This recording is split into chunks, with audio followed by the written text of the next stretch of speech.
নমস্কার। Astro research চ্যানেলে জ্যোতির্বিদ শ্রী সিদ্ধার্থ আবারও উপস্থিত হয়েছি আপনাদের সকলের জন্য আবার নতুন একটি লাইভ ভিডিও সাথে নিয়ে।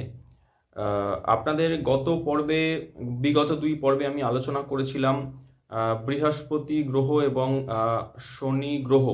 বৃহস্পতি গ্রহের আর্থিক ব্যবস্থা, তার কি তার ফাংশন এবং তার কি প্রতিকার, তাই নিয়ে আলোচনা আমি করেছিলাম। এবং তার সাথে আমি আলোচনা করেছিলাম শনির সাড়ে সাথী, যা আমার কাছে বহু প্রশ্ন, আমার বহু শুভানুধ্যায়ী, বহু আমার ভক্ত ক্লায়েন্ট যারা আমার কাছে অনুরোধ করেছেন, তাদের তাদের পরামর্শে আমি আরও একটি ভিডিও করেছিলাম শনির সাড়ে সাথী নিয়ে। তো আমার কাছে রেগুলার নানা প্রকার কোয়ারি আসতে থাকে আমার বিভিন্ন জায়গায় ছড়িয়ে ছিটিয়ে থাকা ভক্ত এবং শুভানুধ্যায়ী মানুষদের থেকে, যে আমার কাছে আপনারা জানবেন যে সৌরজগতের কালপুরুষ চার্টের যে ভারী প্ল্যানেটগুলো, যার মধ্যে শনি রয়েছে, বৃহস্পতি রয়েছে, যারা এই ধরনের ভারী প্ল্যানেট যারা এক একটি রাশিতে দীর্ঘ সময় ধরে অবস্থান করে, তো এদের উপর এদের যে বর্তমান ট্রানজিট, নক্ষত্র পরিবর্তন, রেট্রোগ্রেড মানে বক্রি, ডাইরেক্ট মানে মার্গী হওয়া, তার ইম্প্যাক্ট টোটাল কালপুরুষ চক্র সহ সামগ্রিকভাবে দেশ এবং বৈশ্বিক তার যে কি ইম্প্যাক্ট, সেগুলো নিয়েও আমাকে অনেকে প্রশ্ন করেছেন। তো আমি ঠিক করেছি আগামী পরপর দুটি পর্বে শনি গ্রহ এবং বৃহস্পতি গ্রহের যে মানে জাস্ট রিসেন্ট মানে সাম্প্রতিক ট্রানজিট নিয়ে কিছু আলোচনা করব।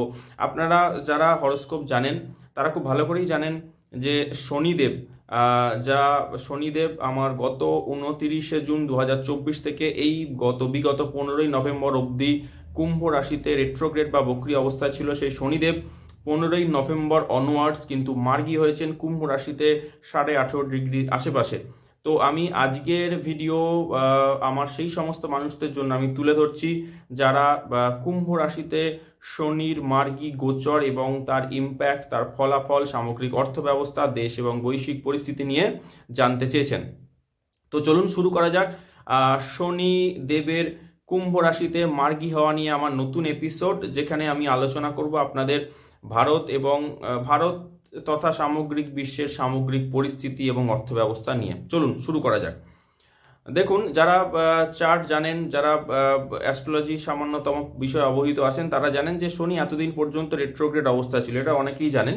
তো শনি 15ই নভেম্বর 2024 তারিখে কুম্ভ রাশিতে 18.5 ডিগ্রি আশেপাশে মার্গী হয়েছে এবং এই কুম্ভ রাশিতেই শনি কিন্তু অবস্থান করবে আগামী 29শে মার্চ 2025 পর্যন্ত। 29শে মার্চ 2025 তারিখে শনি প্রবেশ করবে মীন রাশিতে।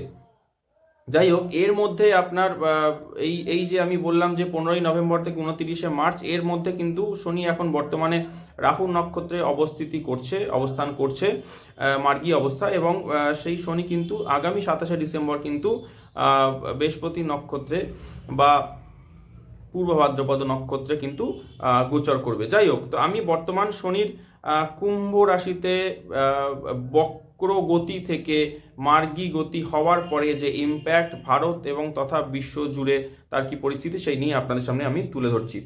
দেখুন, যারা জানবেন যে শনি রেট্রোগ্রেড 29শে জুন তারিখ থেকে কিন্তু ভারতবর্ষ তথা বৈশ্বিক চার্টে কিন্তু অবস্থান করেছে, এবং কালপুরুষ চার্টের ক্ষেত্রে ওই শনির অবস্থান হচ্ছে একাদশ ভাব, এবং ভারতবর্ষের ক্ষেত্রে এই শনির অবস্থান কিন্তু দশম ভাব।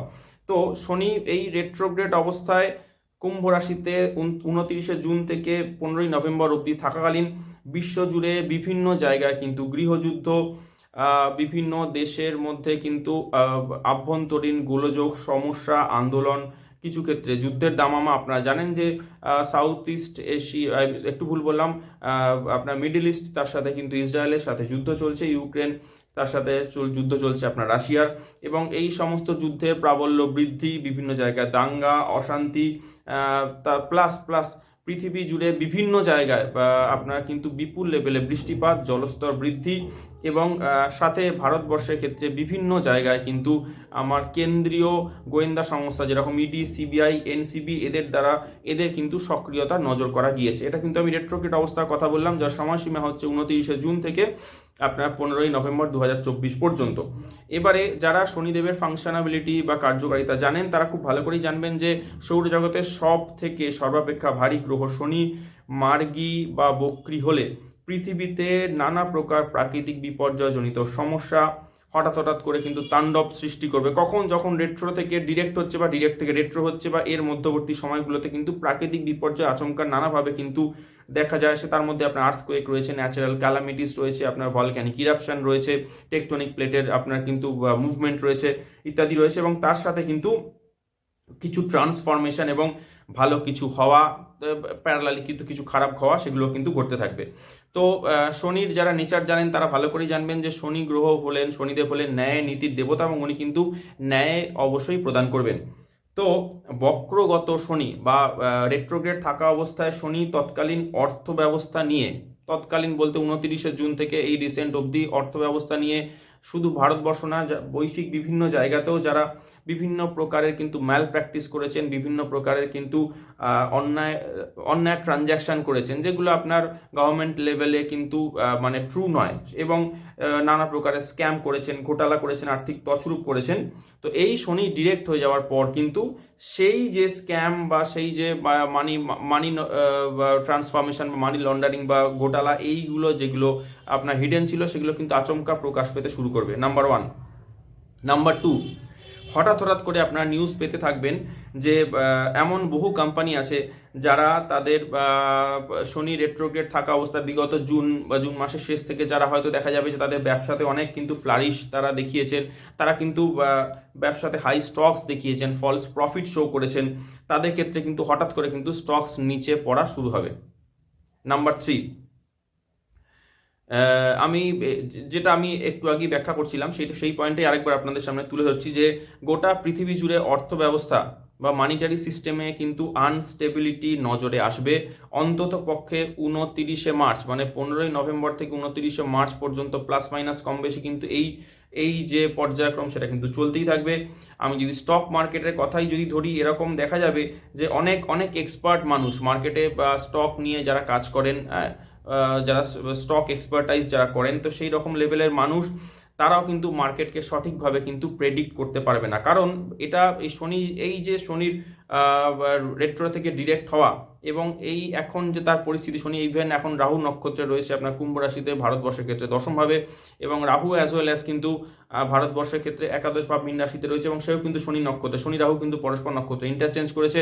আমি যদি বৈশ্বিক চার্টের কথা ধরি, তাহলে এই ভাব চলে আসবে আপনার একাদশ এবং দ্বাদশ ভাব, সেই শনি এবং রাহু পরস্পর নক্ষত্র ইন্টারচেঞ্জ। তো এই সময় এরকম ঘটনা হতে পারবে যে আমি যে বলছিলাম যে স্টকের ক্ষেত্রে দেখা যাবে যে বহু এক্সপার্ট যারা কিন্তু এই বিষয়ে মতামত বা সাজেশন প্রদান করেন, তারা কিন্তু প্রেডিক্ট করতে পারবেন না মার্কেটকে প্রপারলি, কারণ পরের মুহূর্তেই কি হতে চলেছে সেটা তারা ধরতেই পারবেন না, অনেক ক্ষেত্রেই ধরতে পারবেন না। তো এটা হলো শনিদেবের মানে কামাল বলতে পারেন। এর সাথে সাথে আপনাদের অবশ্যই মেনশন করতে চাইবো যে মঙ্গল গত 26শে অক্টোবর থেকে, একটু ভুল বললাম, মঙ্গল গত 20শে অক্টোবর থেকে কর্কট রাশিতে কিন্তু ফিক্সড অবস্থায় বসে রয়েছে, এবং গত 26শে অক্টোবর তার ঠিক 6 দিন পরে মঙ্গল কিন্তু কর্কট রাশিতে শনি নক্ষত্রে কিন্তু মুভ করে যায়, এবং ওই কর্কট রাশি হচ্ছে মঙ্গলের নিচস্থ ঘর।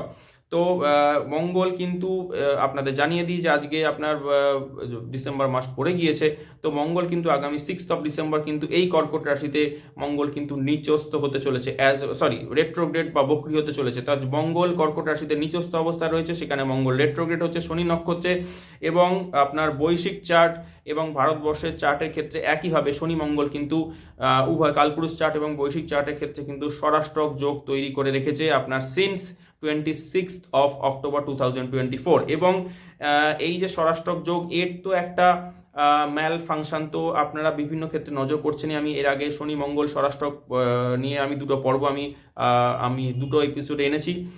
যারা আমার চ্যানেল ফলো করেন, যারা আমার সাবস্ক্রাইবার, যারা ভক্ত আছেন, তারা পুরোনো ভিডিওগুলো একটু ঘাটলেই পেয়ে যাবেন। মাস দেড়েক আগে আমি কিন্তু শনি মঙ্গল স্বরাষ্ট্রক পর্বে এই শনি মঙ্গলের মধ্যে ষষ্ঠ অষ্টম কানেকশানে কী নেগেটিভ ইম্প্যাক্ট হতে চলেছে তাই নিয়ে কিন্তু আমি ডিটেলিং ব্যাখ্যা করেছি। তো আমি এইখানে জাস্ট বলতে চাইছি যে এই স্বরাষ্ট্রক চার্টে তখন যেই সময় আমি ব্যাখ্যা দিয়েছিলাম, তখনও কিন্তু মঙ্গল আপনার রেট্রোগ্রেড অবস্থায় কিন্তু মুভ করেনি, but 6th of December onwards Mangal retrograde হচ্ছে, এবং এই রেট্রোগ্রেড যোগের কারণে এবং রেট্রোগ্রেড অ্যাজ ওয়েল অ্যাজ শনি মঙ্গল স্বরাষ্ট্রকের উপর কিন্তু এই কানেকশনের উপর কিন্তু আরও ইম্প্যাক্ট ম্যালিফিক বেশি পড়বে, এবং তাতে অনেক কিছু বড় ঘটনা কিন্তু ঘটতে চলেছে। যদি আমি ভারতবর্ষের চার্টে চলে আসি, তাহলে শনি রাহু নক্ষত্রে 24 নম্বর নক্ষত্রে কুম্ভে মার্গী হয়ে দশমভাবে কিন্তু ডিপোজিট রয়েছে বা ডিপোজিশন অবস্থা রয়েছে। তো এবং এই সময় শনি কিন্তু সর্বাষ্টক স্কোর সেটাও কিন্তু যথেষ্ট ভালো দেখাচ্ছে, এবং যার ফলে ভারতে হচ্ছে অ্যাভিয়েশন সেক্টর, আপনার space technology, transportation sector, infrastructure, agriculture, food industry, এই সব সেক্টরে কিন্তু বড় বড় পরিবর্তন বা চেঞ্জেস কিন্তু আসতে চলেছে। এগুলো কিন্তু অবশ্যই ভালো সাইড আমি বললাম। পরের পয়েন্ট, শনি দশমভাবে শনি এই মুহূর্তে ভারতবর্ষের চার্টের ক্ষেত্রে যেহেতু শুভ ফল দান করছে, আমি কি বললাম ভারতবর্ষের ক্ষেত্রে দশম ভাব কুম্ভ রাশি, শনি নিজের ঘর, সেই ঘরে শনি নিজে বসে রয়েছে এই মুহূর্তে ডিরেক্ট বা মার্গী অবস্থায়। তো এবং অবশ্যই সর্বাষ্টক স্কোর খুবই ভালো, 18.5 ডিগ্রি আশেপাশে। তো এই সময় কিন্তু আমার বিচার বিশ্লেষণ যা বলছে, ভারতীয় সংবিধানে কিছু পরিবর্তন এমন আসতে চলেছে, এমন কিছু ঘটনা বা এমন কোনো খবর লিক হতে চলেছে যে সংবিধানে একটা বড় চেঞ্জেস কিছু আসছে, এবং যে চেঞ্জেস বা পরিবর্তন কিন্তু আগামী দিনে ভারতীয় সংবিধানের উপর বড় ইম্প্যাক্ট ফেলবে। দেখা যেতে পারে যে সমস্ত বিল যেগুলো ন্যাশনাল বিল এখনো পর্যন্ত হয়তো পাস হয়নি, যেগুলো এখনো পর্যন্ত সংসদে পাস হওয়ার অপেক্ষায় বসে আছে, সেগুলো কিন্তু হঠাৎ করেই দেখবেন সংসদে কিন্তু পাস হয়ে গেল। পরের পয়েন্ট, ইনল্যান্ড ইন্ডাস্ট্রিজ, তার মধ্যে ইনল্যান্ড ইন্ডাস্ট্রিজের মধ্যে আপনার ট্রান্সফরমেশন সেটা বৃদ্ধি পাচ্ছি, আমি বড় রেভিনিউ জেনারেশন পাচ্ছি ভারতবর্ষের ক্ষেত্রে অবশ্যই, এবং আমি ভারতের ক্ষেত্রে প্রফিট বুকিং পাচ্ছি প্লাস, এবং বড় বড় আপনার ফার্স্ট ওয়ার্ল্ডের কান্ট্রি থেকে বিপুল পরিমাণে ইনভেস্টমেন্ট কিন্তু ভারতে কিন্তু আসতে চলেছে। স্টক মার্কেটের কথা চলে আসি। আপনাদের আমি মঙ্গল ডিপোজিশন নিয়ে আমি আমার আগের এপিসোডগুলোতে আলোচনা করেছিলাম, যখন স্টক মার্কেট ক্র্যাশ নিয়ে আমি কিছু কথা ওখানে প্রেডিক্ট করেছিলাম। তো আমি বলে দিয়েছিলাম যে মঙ্গল কর্কটে ডিপোজিট হওয়ার পর কিন্তু 26শে অক্টোবর 2024 আশেপাশে কিন্তু স্টক মার্কেট 28%-এর আশেপাশে কিন্তু ক্র্যাশ করবে, এবং সেটা কিন্তু সেটা পুরোপুরি অনেকটাই মিলেছে। গোল্ডের বিষয়ে আমি কিন্তু ওই ভিডিওতেই আমি কিন্তু আলোচনা করে দিয়েছিলাম যে 9 অক্টোবর 2024 বৃহস্পতি রেট্রোগ্রেড হওয়ার পর থেকে গোল্ড বা সোনার ভ্যালু বা সোনার প্রাইস কিন্তু মার্কেটে আচমকা বাড়তে হতে শুরু করবে। কিন্তু মঙ্গল কর্কটে শনি নক্ষত্রে 26শে অক্টোবর ডিপোজিট করার পরে এই যে গোল্ডের প্রাইস যেটা আচমকা রাইজ করে গেল, সেটা কিন্তু আবার হয়তো ফল করে যাবে। তো এই টালমাটাল পরিস্থিতি কিন্তু চলতে থাকবে, এবং সেটাও কিন্তু পুরোপুরি মিলে গেছে। এই দুটো প্রেডিকশন আমি আগে দিয়েছিলাম। আমার শনি মঙ্গল স্বরাষ্ট্রক দুটি পর্ব, সেখানে আপনারা কিন্তু এই বিষয়ে যদি শোনেন পুরোনো ভিডিও, সেখানে শুনলে পেয়ে যাবেন। চলে আসি এবারে পশ্চিমবঙ্গের ক্ষেত্রে, আমি চলে আসি এর ইম্প্যাক্ট। আপনাদের পশ্চিমবঙ্গ নিয়ে আমি একটি এপিসোড করেছিলাম আজ থেকে প্রায় মাস 2 আগে, এবং সেখানে আমি পরিষ্কার বলে দিয়েছিলাম যে শনি মঙ্গল স্বরাষ্ট্রক জ্যোতির কারণে এবং আপনার শনির রেট্রোগ্রেড, তখন শনি রেট্রোগ্রেড অবস্থা ছিল, এবং মঙ্গলের নিজস্ব অবস্থায় কর্কটে শনি নক্ষত্রে ডিপোজিশনের কারণে কিন্তু পশ্চিমবঙ্গের বিভিন্ন স্থানে কিন্তু আমি দাঙ্গা, রক্তপাত, অসহিষ্ণুতা কিন্তু আমি সংকেত দিয়েছিলাম। তার অনেকটাই কিন্তু ঘটেছে, এবং আপনাদের আমি আবার বলি, শনি সেই সময় রেট্রোগ্রেড অবস্থা ছিল, শনি রেট্রোগ্রেড থেকে ডিরেক্ট হয়ে গেছে 15 নভেম্বর, এবং 15 নভেম্বর হওয়ার পরে আপনার এই যে সময়টা, এই রেট্রোগ্রেশনে এখন বিপরীত হয়ে গেছে। এখন শনি ডিরেক্ট হয়েছে, মঙ্গল রেট্রোগ্রেড হতে চলেছে, এবং কিন্তু কানেকশন বা সংযোগ কিন্তু সেই স্বরাষ্ট্রকই রয়েছে। তো আবারও আমি যেটা পাচ্ছি যে পশ্চিমবঙ্গের বিভিন্ন স্থানে কিন্তু আমি অসহিষ্ণুতা, গোলযোগ, অশান্তি এবং দাঙ্গার সম্ভাবনা কিন্তু পাচ্ছি। আপনারা খেয়াল করে দেখবেন যে রিসেন্টলি 15 নভেম্বর শনি ডিরেক্ট হওয়ার পর মুর্শিদাবাদের বেলডাঙ্গা এবং পার্শ্ববর্তী অঞ্চলগুলোতে কিন্তু বড়সড় দাঙ্গা বেশ কয়েকদিন ধরে কিন্তু চলেছে, এবং সেই দাঙ্গা হয়েছে, আপনাদের আমি ডেট অ্যান্ড তারিখ বলে দিচ্ছি, সেটা 16 নভেম্বর, শনি ডিরেক্ট 15 নভেম্বর হওয়ার ঠিক পরের দিন। এবং শুধু তাই নয়, ইন রিসেন্ট এই শনি মঙ্গলের এই জ্যোতির কারণে কিন্তু আপনার ভারতবর্ষের কিন্তু উত্তরপ্রদেশের সম্ভল নামে জায়গায়, সেখানেও কিন্তু অশান্তি, দাঙ্গাও কিন্তু ঘটে গেছে। যাই হোক, আমি পরের পয়েন্টে চলে আসছি। আপনাদের বলার উদ্দেশ্য একটাই, দেখুন একটা ট্রানজিট, শনির মতো একটা সব থেকে ভারী প্ল্যানেট, তার ট্রানজিট মঙ্গলের মতো তার সব থেকে বড় শত্রুর সাথে তার যখন একটা স্বরাষ্ট্র কানেকশন হবে এবং সেটা যখন কালপুরুষ চার্টে যখন নেগেটিভ জুতি যখন তৈরি করবে তখন তার ইম্প্যাক্ট কিন্তু ভারতবর্ষ শুধু না সারা পৃথিবীর বিভিন্ন জায়গায় পড়বে। আপনার এই জুতির কারণে আপনারা কিন্তু ইসরায়েলের সাথে বিভিন্ন কান্ট্রিগুলো, মিডল ইস্টের যে কান্ট্রিগুলো, তারা কিন্তু যুদ্ধের তীব্রতা আরও বাড়িয়ে চলেছে এবং এই যুদ্ধ কিন্তু নন এন্ডিং পর্যায়ে চলে যাবে। যাই হোক, আমি এই যুদ্ধ নিয়ে আমি অলরেডি আমার একটা কাজ চলছে, আমি অলরেডি থার্ড ওয়ার্ল্ড ওয়ার নিয়ে এবং তার কতটা ইম্প্যাক্ট হতে পারে ভারতবর্ষ এবং বৈশ্বিক চার্ট ওয়াইজ, কিন্তু সেই আমি থার্ড ওয়ার্ল্ড ওয়ার নিয়ে, তৃতীয় বিশ্বযুদ্ধ নিয়ে আমি একটা কিন্তু এপিসোড তৈরি করছি, তার জন্য আমাকে যথেষ্ট ডিটেলিং পড়াশোনা করতে হচ্ছে। তো যাই হোক, আমি সেই থার্ড ওয়ার্ল্ড ওয়ার এপিসোডে আমি এই নিয়ে ডিটেলে আলোচনা করব।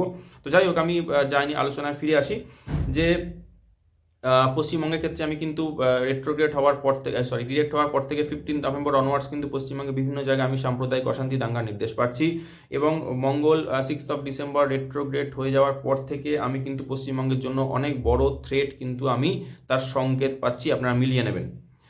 কাশ্মীরের জন্য কিছু কথা বলা উচিত যে কাশ্মীরের জন্য আমি কিন্তু বেশ কিছু জায়গায় কাশ্মীরে অশান্তি এবং দাঙ্গার পরিস্থিতি আমি পাচ্ছি।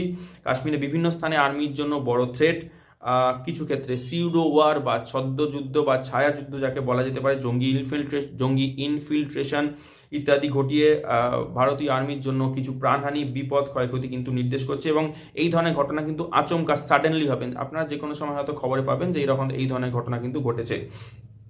চলে আসি আমি মেট্রোপলিটন সিটিসগুলোর বিষয়। ভারতবর্ষে যতগুলি বড় মেট্রোপলিটন সিটিস, তাতে সেই মেট্রোপলিটন সিটিসে যত মলস, ক্যাফেস এবং যেগুলো বড় বড় আপনার জনসমাগমের যে জায়গাগুলো, সেই সমস্ত জায়গাগুলোতে যে সমস্ত মানুষ সপ্তাহান্তে বা উইকেন্ডে ভিড় করেন, তাদের জন্য আমার সতর্কবার্তা রইল যে বড় মেট্রোপলিটন সিটিসে যত বড় জনসমাগমের জায়গা, সেগুলিকে সেই সব স্থানগুলোকে বেশি ভিড় বা বেশি ক্রাউডের জায়গাগুলোকে এড়িয়ে চলার চেষ্টা করুন, কারণ এইসব স্থানেও কিন্তু নাশকতা হওয়ার সম্ভাবনা পাচ্ছি। নাশকতা বলতে in the mean any kind of bomb blast, IED blast, কিন্তু সেই সম্ভাবনাও আমি চার্টে পাচ্ছি। চলে আসছি আমি পরের পয়েন্টে। ইউপি, উত্তরপ্রদেশ এবং দিল্লির মতো জায়গাতেও কিন্তু দাঙ্গা হওয়ার সংকেত এখানে নির্দেশ করছে। গুজরাটে, যেহেতু ভারতবর্ষের পশ্চিমাঞ্চল গুজরাট এবং শনির ডিরেক্ট ইম্প্যাক্ট কিন্তু ভারতবর্ষের পশ্চিমাংশে খুব প্রবলভাবেই পড়ছে। তো আমি চার্টে আমি যা পাচ্ছি ভারতবর্ষের চার্ট ওয়াইজ, যে গুজরাটে কোনো অংশে কিন্তু আর্থকোয়েকের আমি সম্ভাবনা পাচ্ছি এবং শুধু গুজরাট না, গুজরাট এবং রাজস্থান সহ, এবং এই যে আর্থকোয়েক তার এপিসেন্টার কিন্তু হতে পারে হরিয়ানা রাজ্যের আশেপাশে। পরের পয়েন্টে চলে আসছি। আমার বড় বড় কোম্পানিজ, ভারতবর্ষের ক্ষেত্রে আমি বলছি, ভারতবর্ষের ক্ষেত্রে বড় বড় কোম্পানিজ যারা এখনো পর্যন্ত ট্যাক্স ঠিকভাবে পে করেননি, ট্যাক্স তো সবাই পে করেন, যারা ট্যাক্সের আওতায় আছেন তারা ট্যাক্স পে করেন, কিন্তু যাদের ক্ষেত্রে দেখা যাচ্ছে যে তারা ট্যাক্সের জায়গাটা রয়েছে আপনার কিছু হিডেন ট্যাক্স রয়েছে, মানে যারা সঠিকভাবে ট্যাক্স কিন্তু পে করেনি, তাদের ক্ষেত্রে আমার সাজেশন রইল যে please pay your advance tax. কারণ শনিদেব কিন্তু ন্যায়নীতি দণ্ডবিধানে কর্তা, হঠাৎ করে বিজনেসে কিন্তু আচমকা শাটডাউন হয়ে যেতে পারে এবং ট্যাক্স ঠিক সময় পে না করার কারণে হঠাৎ করে দেখা হলো আপনার ইনকাম ট্যাক্সের চিঠি চলে এলো, ঠিক আছে, বা তো কোনো কারণে আপনার উপর কিন্তু আপনার একটা সিভিল একটা কিন্তু আপনার একটা সমস্যা কিন্তু এসে উপস্থিত হতে পারে। তো সুতরাং প্লিজ শনি ডিরেক্ট হয়ে যাওয়ার পরে এই 15 নভেম্বর থেকে 29 মার্চ সময়টা কিন্তু আপনারা সরকারের সাথে বা গভর্নমেন্টের সাথে যে ডিলসগুলো, যেগুলো আপনার অ্যাকচুয়াল ল অ্যান্ড লিগালি যে ডিলগুলো আপনাদের করতে হয়, তার মধ্যে অবশ্যই ইনকাম ট্যাক্স রয়েছে, সেটা সঠিকভাবে পে করার চেষ্টা করুন। পরের পয়েন্ট, শনি রেট্রোগ্রেড হওয়ার সময় 29 জুন থেকে 15 নভেম্বর, এই সময়ে যা গুপ্তভাবে যত খারাপ কাজ হয়েছে, যত অন্যায় হয়েছে, যত অপরাধ হয়েছে, শনি ডিরেক্ট বা মার্গী হওয়ার পর সেগুলো কিন্তু লাইমলাইটে চলে আসবে। পরের পয়েন্ট, শনি যাদের চার্টে দেখা যাবে কুম্ভ রাশিতেই 18 ডিগ্রি আশেপাশে ডিপোজিট রয়েছে এবং যাদের ক্ষেত্রে দেখা যাবে যে শনি লগ্নপতির মিত্র, সেই সমস্ত মানুষদের ক্ষেত্রে আপনাদের জন্য অবশ্যই একটি ভালো খবর বা গুড নিউজ আছে যে আপনাদের আটকে থাকা কোনো কাজ, পুরনো কাজ কিন্তু আচমকা হঠাৎ কিন্তু হয়ে যাবে। পরের পয়েন্ট, আমি সমগ্র ওয়ার্ল্ডের ক্ষেত্রে 2-4 লাইন আমি বলে দিই, এতটাই যখন বললাম। দেখুন, সমগ্র ওয়ার্ল্ডে, টোটাল ওয়ার্ল্ডে আমি আপনাদের বলেছিলাম যে এই কানেকশনটা কিন্তু দাঁড়িয়েছে আপনার একাদশভাবে, শনির যে ডিপোজিশন যেটা কুম্ভ রাশিতে। তো সেই জায়গায় আমি টোটাল ওয়ার্ল্ডের ক্ষেত্রে আমি কিন্তু আনস্টেবিলিটির কিন্তু আমি স্থিতি পাচ্ছি, আমি রিসেশন পাচ্ছি, জব মার্কেট রিসেশন, আমি এটা কিন্তু সারা পৃথিবী জুড়েই কিন্তু আমি পাচ্ছি। ভারতবর্ষের ক্ষেত্রে চার্ট যেহেতু আলাদা, কালপুরুষ চার্ট সেম হলো, ভারতবর্ষের চার্টের ক্ষেত্রে শনি হচ্ছে তার লগ্নপতির মিত্র, এবং সেই শনি কিন্তু দশমভাবে কিন্তু সর্বাষ্টকে সুপ্রিমভাবে কিন্তু বসে রয়েছে কুম্ভ রাশিতে। তো সুতরাং ভারতবর্ষের ক্ষেত্রে কিন্তু আর্থিক স্থিতি অবশ্যই মজবুত থাকবে। তার ফলে ওই যে ইম্প্যাক্ট, বৈশ্বিক যে ইম্প্যাক্ট, রিসেশন হোক, আনস্টেবিলিটি হোক, ইউএসের মতো জায়গায় আমি আপনাদের বলেছিলাম যে ইউএসএতে কিন্তু ডাউনফল প্রবল আকারে আসতে চলেছে, অ্যাবসলিউটলি আসতে চলেছে। আপনারা মিলিয়ে নেবেন, ট্রাম্প শপথ নেওয়ার আগে এবং পরে জানুয়ারি মাস থেকে এপ্রিল মাস পর্যন্ত কিন্তু ইউএসএর ক্ষেত্রে কিন্তু ইকোনমিক ক্রাইসিস বিপুল আকার কিন্তু ধারণ করবে। ঠিক আছে, ইউএসএ ক্ষেত্রে আপনার যেটাকে বলা হয় যে হোমলেসনেস, যেটাকে বলা হয় পভার্টি, সেই লেভেল কিন্তু মানে একদম অনেক দূর কিন্তু পৌঁছে গেছে। ইউএসএর বহু স্টেটস, আমার কাছে কিছু আপডেটস আছে, ইউএসএর বহু স্টেটস কিন্তু তারা কিন্তু ইকোনমিক ক্রাইসিসে কিন্তু ভুগছে। আপনি ট্রাম্প রাষ্ট্রপতি প্রেসিডেন্ট পদে আসার পরেই যে বিরাট কিছু তফাৎ হয়ে যাবে তা কিন্তু নয়, কিন্তু আমি আপনাদের বলছি ইউএসএ ক্ষেত্রে কিন্তু আগামী ডিসেম্বর থেকে, একটু ভুল বললাম, ইউএসএ ক্ষেত্রে আগামী জানুয়ারি 2025 থেকে এপ্রিল পর্যন্ত কিন্তু টোটাল ইউএসএর ক্ষেত্রে কিন্তু পরিস্থিতি খুব খারাপ। তো সেই ইম্প্যাক্ট যখন আমার ইউএসএ ওয়েস্টার্ন ওয়ার্ল্ডে যখন আমার ইম্প্যাক্ট খারাপ আসছে, তো তার প্রভাব তো আমার ভারতবর্ষে পড়বেই। কিন্তু যেহেতু ভারতবর্ষের ক্ষেত্রে কিন্তু ফিনান্সিয়াল স্টেবিলিটি মজবুত থাকার কারণে ভারত কিন্তু এই ধাক্কাগুলোকে সামলে নেবে। পৃথিবীতে কি হতে পারে দেখুন, পৃথিবী জুড়ে মানুষের মধ্যে আমি যা পাচ্ছি এই কম্বিনেশনের কারণে মানুষের মধ্যে কিন্তু অর্থনৈতিক এবং মানসিক অস্থিরতা কিন্তু নজরে পড়বে। কীরকম হবে, কেউ দেখা যাবে কোনো কান্ট্রি, কেউ দেখা যাবে হয়তো গোল্ড কিনতে ছুটছেন, কেউ হয়তো সিলভার কিনছেন, কেউ হয়তো কোনো কমোডিটিসে বিনিয়োগ করছেন, কেউ হয়তো কোনো শেয়ার মার্কেট নতুন কোনো স্টক বাই করছেন বা সেল করতে যাচ্ছেন, কেউ হয়তো ক্রিপ্টোকারেন্সিতে বিনিয়োগ করছেন। তো এইরকমভাবে কিন্তু এই অস্থিরতা কিন্তু মানুষের ক্ষেত্রে পুরোপুরি কাজ করবে। আমি থ্রু আউট ওয়ার্ল্ডের কথা বলছি, তার কারণ কালপুরুষ চার্টে শনি কিন্তু একাদশভাবে রাহু নক্ষত্রে অবস্থান করবে, এবং এই পরিস্থিতি কিন্তু আগামী 29 মার্চ 2025 পর্যন্ত শনির মীন রাশিতে গোচর পর্যন্ত কিন্তু চলতে থাকবে কম বেশি। তো যাই হোক বন্ধুরা, শনির কুম্ভ রাশিতে শনির ডিরেক্ট বা মার্গী হওয়ার পর তার ইম্প্যাক্ট ভারতবর্ষ এবং সারা পৃথিবীতে কী কী হতে পারে তাই নিয়ে আপনাদের সামনে আমি ছোট করে একটা প্রতিবেদন তুলে ধরলাম। এটা অবশ্যই আপনারা শুনবেন, আপনাদের সকলের কাছে অনুরোধ রইল ভিডিওটি আপনারা শুনবেন, আপনারা অবশ্যই কিন্তু লাইক কমেন্ট শেয়ার করবেন, সাবস্ক্রাইব করবেন, এবং অবশ্যই আপনারা কিন্তু আপনাদের মূল্যবান মতামত দিয়ে কিন্তু আমার বা এই চ্যানেলে কিন্তু পাশে থাকবেন। তো যাই হোক বন্ধুরা, আজকে আপাতত এটুকুই। আমি ফিরে আসছি আগামী পর্বে নতুন কিছু চমক নিয়ে। ততক্ষণের জন্য বিদায়। সকলে ভালো থাকবেন, সুস্থ থাকবেন, আনন্দে থাকবেন, সতর্ক থাকবেন। জয় ঠাকুর শ্রী রামকৃষ্ণের জয়, জয় জগৎ জননী শ্রী শ্রী মায়ের জয়। অনেক ধন্যবাদ, নমস্কার।